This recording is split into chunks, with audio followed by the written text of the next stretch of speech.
Once every 20 years, we Ashoks meet here to test the power of our art. This valley is unique. Only a sound of special quality will make its stones vibrate. He who can produce this sound will be the winner.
И сега, во 21. век, овие луѓе се обидуваат да го направат истото, на свој начин.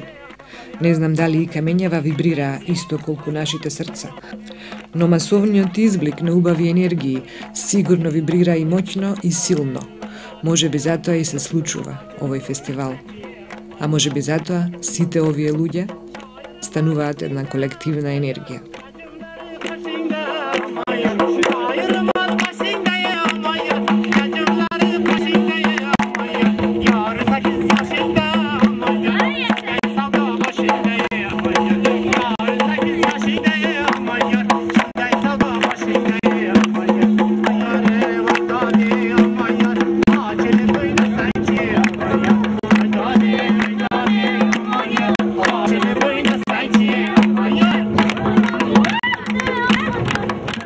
Крајот на овој впечатлив ден оставаме да не стигне во еден од јуртовите, распослани во близина на групната сцена во долината. Во овие степско-пустински краишта, јуртовите од секогаш биле единствената заштита и најголемото богатство на номадите, кои другаруваат само со пустинските ветришта, своите камели и своите јуртови.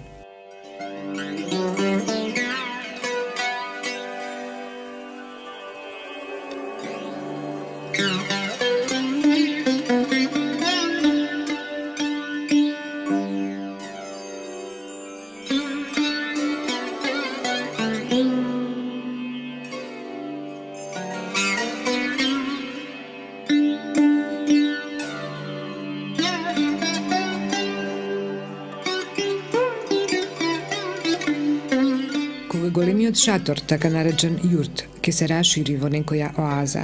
Тоа се прави со запазување на строги астрономски законитости. Се знае зошто се ставаат точно 365 летвички на едната, а 365 на другата страна, од она што треба да представува прозорец кон надвор.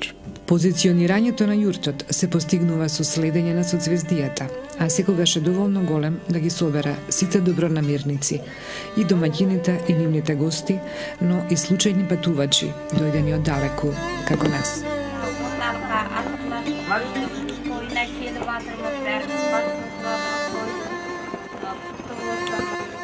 Ни упатуваат срдечно добре дојде, не понудуваат со млеко од камила и прават молитва во наше здравје.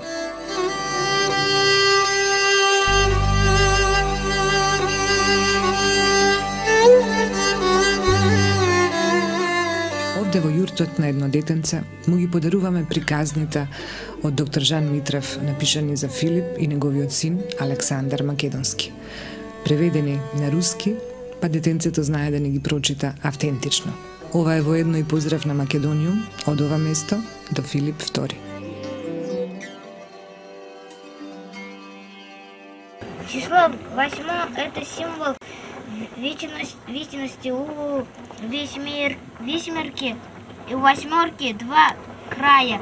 Отсюда 4 рассказа о Филиппе, царе Македонском, и 4 о сыне его Александре. Они увеличили Македонию слава им. Автор родилась когда я уехал из Македонии. Шло время разные реальные жизни ситуации подпитывали и развивали зародившиеся. Когда я снова вернулся в Македонию задумано стало давать о себе знать все селения. Я откладываю. From доктор Жан Митрев. Это подарок. Ваше спасибо. Это он даже он доктор, он пишет о Филиппе и его сыне Александре. Вот как ты? Мирфарис.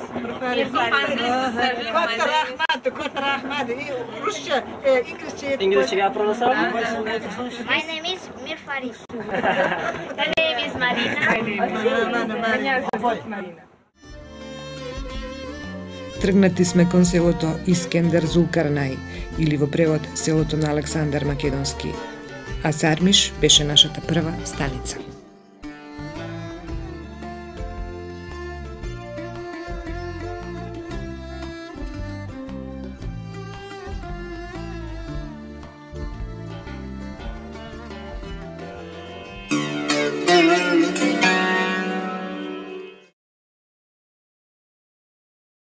Местото со чудните писани камења во Узбекистан со име Сармиш всушност е само еден од аглите што на ова парче земја создаваат важен триаголник за нас, македонците.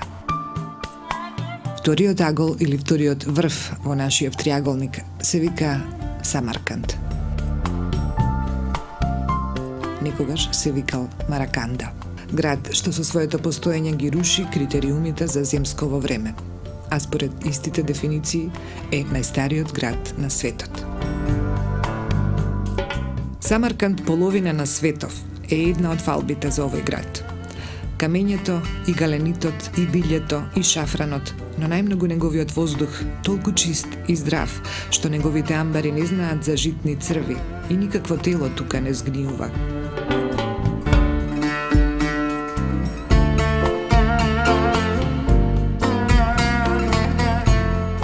Специфичноста на воздухот околу Самарканд се поврзува и со тајната на прочуениот самаркандски леп. Се прашувам дали и македонците знаеле за него. Зошто овде велат нема повкусен леп од самаркандскиот. Вистинскиот самаркандски леп трае и до 3 години. Доволно е само да го попрскате со вода и да го загреете во печка. Секој што го посетил градов не си заминува без самаркандски леп. Го прават во неколку варијанти. Мал со сусам од озгора, голем, измазнет и со ким, но секогаш исто вкусен, па не изненадува фактот дека луѓето овде имаат легенди и за својот леп. Еднаш канот од Бухара ги прашал своите советници зошто е потребно да го носат лебот од Самарканд во Бухара ако може да се направи во Бухара. Му одговориле, лебот ќе го има препознатливиот вкус само ако е направен во Самарканд, почитуван Кане. Но тој не сакал да поверува во тоа, па наредил да се најдат и доведат во Бухара најдобрите пекари од Самарканд. Наредбата била спроведена, тие биле донесени и почнале да го прават лебот.